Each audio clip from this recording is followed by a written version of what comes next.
The diplomats gathered at the ASEAN meeting scrambling to put out their stances through sideline talks even before the official forum kicks off is also in line with the UN Security Council's unanimous vote of imposing new sanctions on North Korea. And all of this coming just after the regime's recent ICBM tests that have raised alarms about its growing capabilities, which now says can hit the U.S. mainland. Hye-sung tells us more.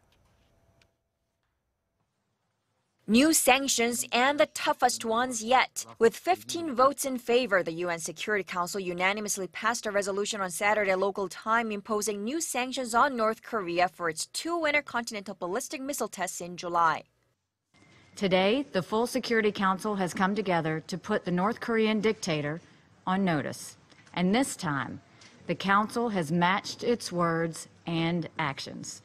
The new resolution bans North Korean exports of coal and iron, which is expected to slash its annual export revenue by more than a third to just $1 billion. It also targets other revenue streams, such as banks and joint ventures with foreign companies.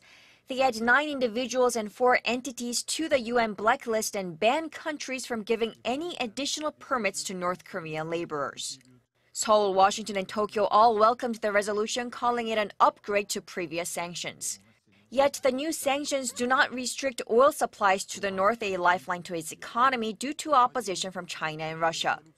Both Beijing and Moscow urged Pyongyang to stop taking actions that could further raise tensions, but they also criticized the U.S. for deploying the THAAD system to South Korea and called for a reduction in joint military drills by the U.S. and South Korea.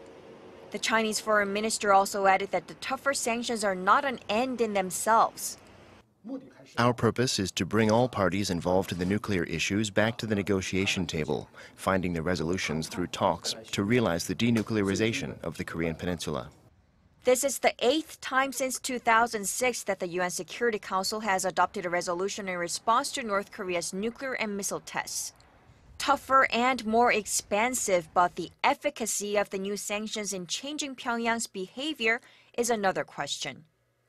Hye-sung, Arirang News.